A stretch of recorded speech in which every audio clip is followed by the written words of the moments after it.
Kata reformasi secara etimologis berasal dari kata reform yang memiliki arti pembaruan.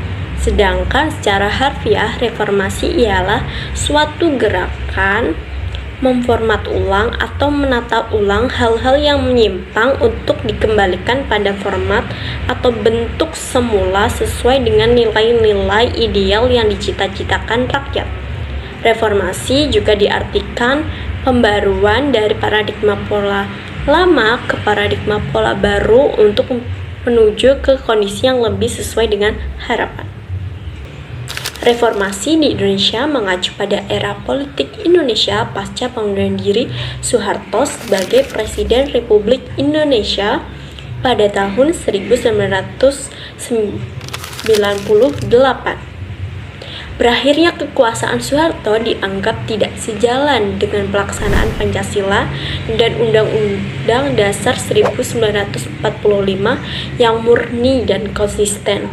Saat itu, korupsi, kolusi, dan autokrasi sedang merajalela di berbagai bidang. Gerakan reformasi lahir di puncak kekecewaan dan ketidakpuasaan masyarakat dan mahasiswa.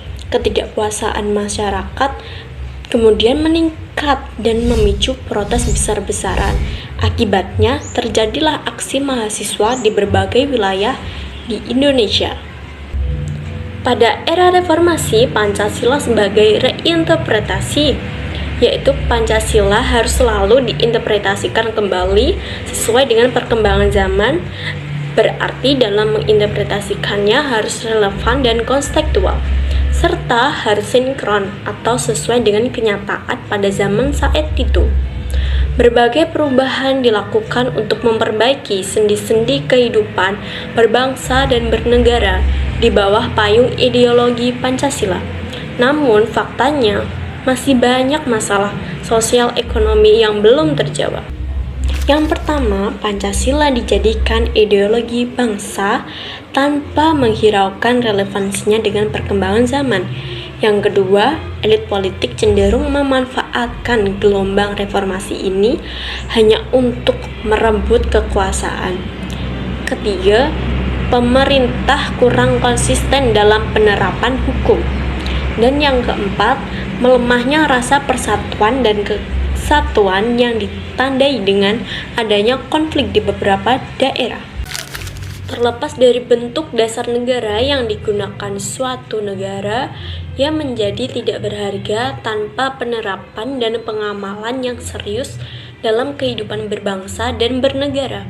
Baik rakyat maupun pengelola negara tidak mau melaksanakan dan mengamalkan dengan sungguh-sungguh dan konsisten, akan mengakibatkan ketidakpedulian masyarakat terhadap nilai-nilai dasar negara. Di sisi lain, jika keengganan datang dari elit politik dan pengelola negara, maka keberadaan Pancasila akan tetap menjadi semboyan. Dalam praktiknya, kurangnya keikhlasan ini akan menimbulkan kecenderungan menyalahgunakan pelaksanaan hukum dasar negara sebagai alat pengakuan kekuasaan. Oleh karena itu, dalam undang-undang ini, khususnya pemerintah harus konsisten dengan nilai-nilai Pancasila itu sendiri jika masih menggunakan Pancasila sebagai dasar negara. Pancasila ditetapkan untuk negara karena Pancasila adalah landasan yang sesuai untuk negara ini dan telah disetujui oleh seluruh orang Indonesia dalam sidang penetapan dasar negara. Setiap sila Pancasila harus tetap dihayati dan diamalkan. Tidak lupa dan dikesampingkan, kebijakan pemerintah saat ini masih jauh dari penerapan sila Pancasila. Namun, ada beberapa kebijakan yang mengarah pada penerapan sila Pancasila. Meskipun sedikit semua sila Pancasila bila diteliti, kebijakan pemerintah masih jauh dari implementasi nilai-nilai Pancasila. Pancasila diciptakan oleh bangsa Indonesia yang di dalamnya terkandung ajaran dan gagasan secara sistematis dan memberikan petunjuk bagaimana menerapkannya. Selain itu, Pancasila berperan sebagai ideologi terbuka. Dalam pengertian ini, ideologi Pancasila bersifat fleksibel terhadap waktu, kondisi yang dapat berinteraksi dengan tidak terpengaruh oleh perubahan makna atau nilainya. Dari penjelasan tersebut, setidaknya ada 3 jenis nilai yang perlu diperhatikan dalam mengambil keputusan.